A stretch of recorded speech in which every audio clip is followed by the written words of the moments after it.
Baik ibu-ibu sekalian, tadi pada materi sebelumnya sudah disampaikan bagaimana kita bisa merencanakan hutang. Ya, kita sangat perlu untuk berhati-hati agar kita jangan sampai terjebak hutang yang dapat menjadikan masalah baru bagi keluarga kita.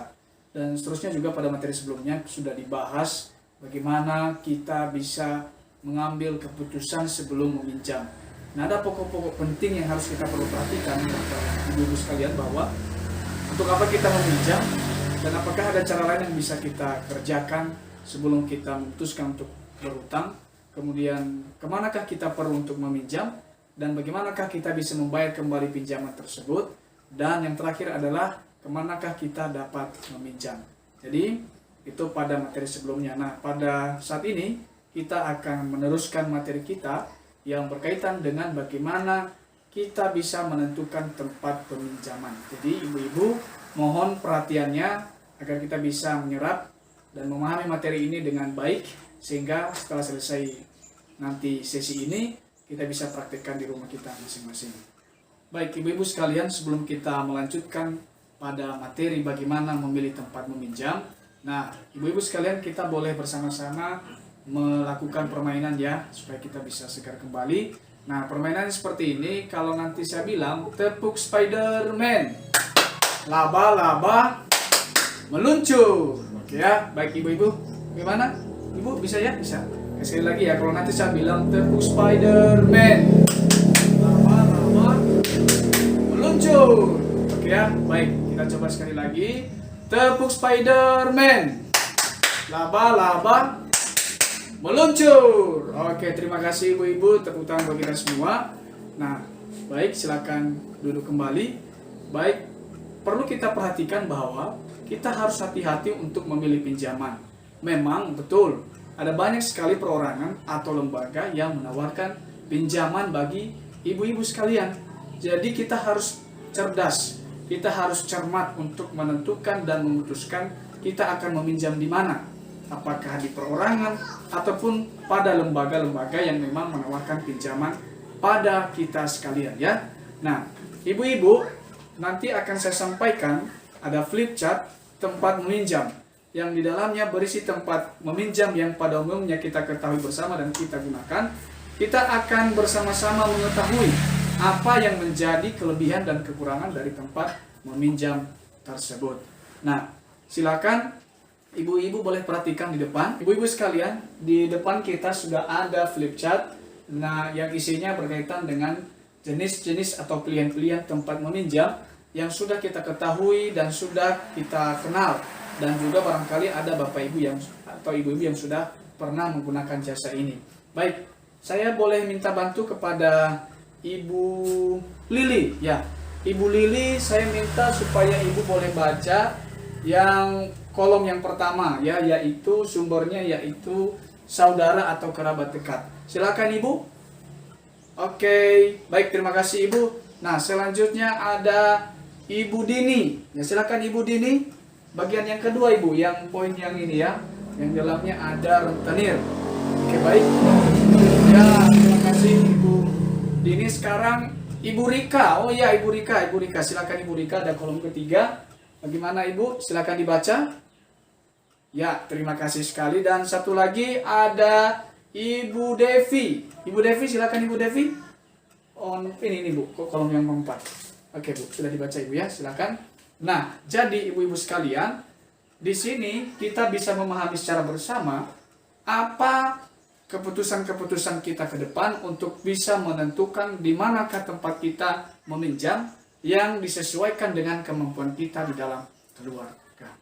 Oke, ibu-ibu, tadi sudah kita membaca di flip chart di atas ada 5 tempat meminjam. Saya ingin tanya kepada ibu-ibu sekalian, biasanya mana yang lebih cenderung cocok dari semua yang sudah pernah kita dengar ataupun kita sudah ketahui, mana lembaga ataupun sumber tempat meminjam yang biasanya dapat sesuai dengan kemampuan keluarga kita, ya? Bagaimana ibu? Kerabat ya? Kenapa kerabat bu? Waduh, jawabannya kenapa tidak tidak ada bunganya ya sama kerabat. Oke, terima kasih Ibu Devi lagi. Oke, Ada siapa lagi? Ibu Elita. Ibu Elita, bagaimana Ibu Elita? Biasanya Ibu meminjam di mana? Di koperasi ya? Oke, bagaimana pengalaman Ibu di koperasi? Oh ya, harus ada syarat-syarat yang harus dipenuhi ya. Ada fotokopi KTP dan fotokopi KK ya. Oke, terima kasih Ibu Elita. Ada Ibu Tantri. Ya, Ibu Tantri biasanya Ibu di mana meminjam? Di mana Ibu? Di kelompok arisan. Wah, di kelompok arisan. Arisannya di mana, Bu? Arisan PKH ya?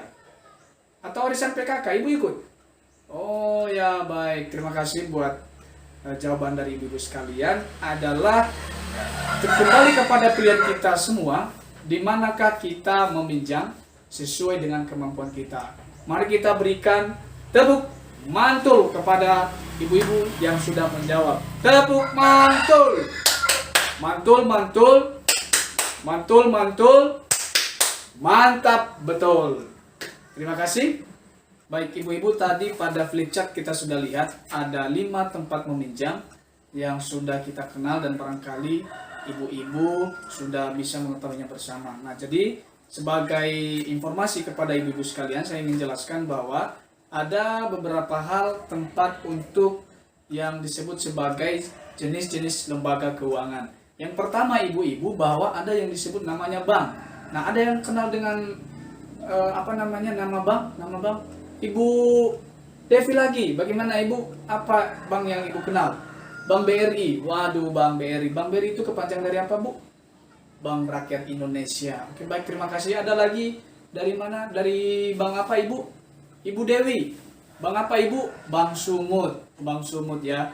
Baik. Terima kasih buat jawaban ibu-ibu sekalian. Kita kasih dulu tepuk semangat ya. Tepuk semangat.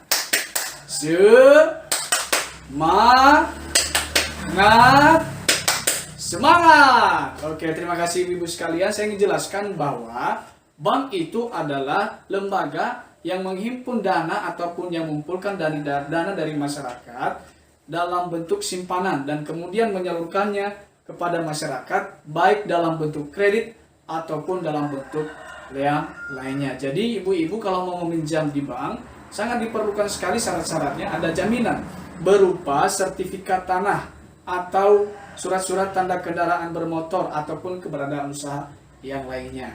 Yang kedua, ada yang disebut sebagai koperasi simpan pinjam atau KSP.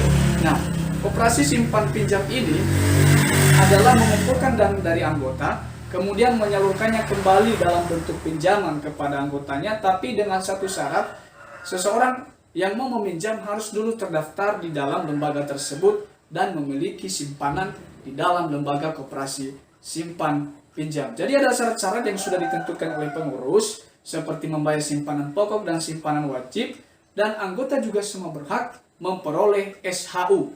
Ada yang tahu SHU? Ada? Ada Ibu Riki. Silakan Ibu Riki, apa itu SHU? SHU itu adalah, ya betul sekali, sisa hasil usaha. Oke, baik ya, terima kasih.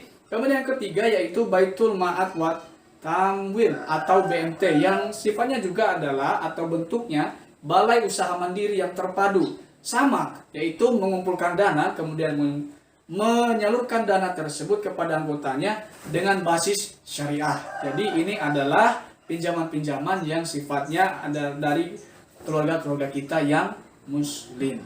Kemudian yang selanjutnya adalah kelompok simpan pinjam. Nah, kelompok simpan pinjam ini umumnya belum memiliki dasar hukum.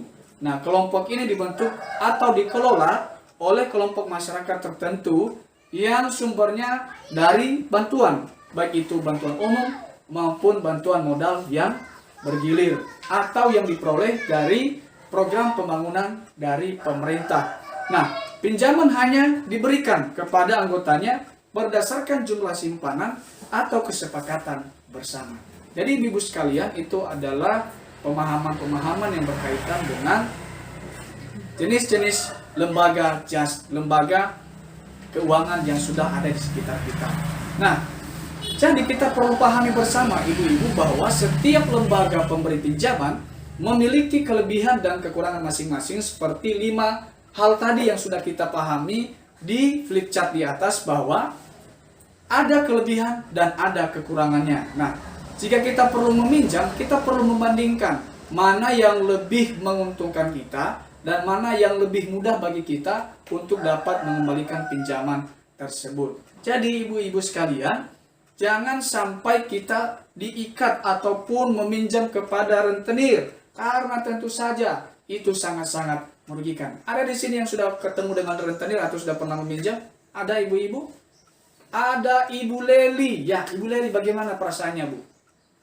Ya, aduh, sangat susah sekali ya, Bu, sangat susah. Kenapa? Kenapa Ibu susah? Bunganya sangat tinggi ya? Wah, sangat tinggi ya.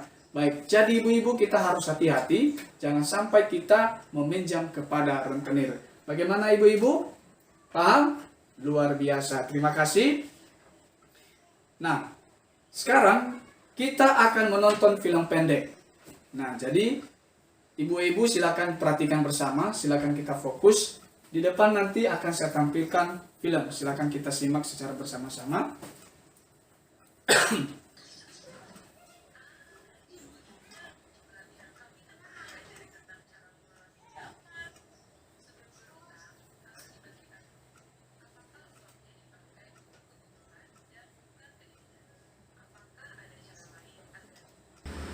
Ya, baik, terima kasih ibu-ibu yang sudah menonton. Baik, nah, saya mau diskusi dong dengan ibu-ibu sekalian, boleh ya? Nah, saya mau tanya, bagaimanakah Ibu Lili mengatasi masalah keuangannya? Ada yang bisa boleh bantu jelaskan? Ada Ibu Wari. Ya, silakan Ibu Wari, bagaimana menurut Ibu Wari? Waduh, jawabannya sangat tepat ya, terima kasih Ibu. Ada Ibu Grace. Nah, Ibu Grace, bagaimana menurut Ibu Grace? Waduh, jawabannya bagus ya. Bagaimana tadi Ibu melihat Ibu Lili ya? Terima kasih. Ada satu lagi, Ibu Devi lagi. Aduh, sangat aktif nih Ibu Devi. Bagaimana Ibu Devi? Waduh, jawabannya luar biasa. Terima kasih Ibu. Nah, ibu-ibu sekalian, bahwa pinjaman dengan rencana yang matang akan membantu kita menyelesaikan masalah keuangan. Namun demikian, akan lebih baik jika kita selalu memiliki tabungan untuk berjaga-jaga.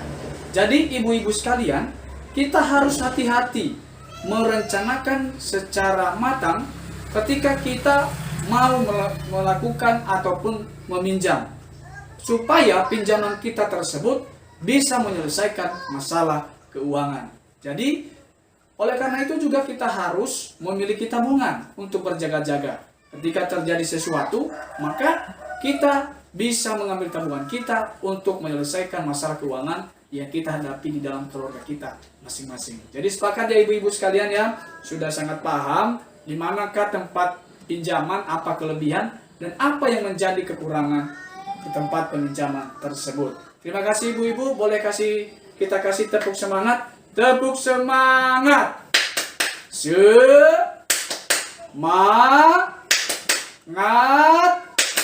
Semangat. Oke, tepuk tangan buat kita semua. Terima kasih.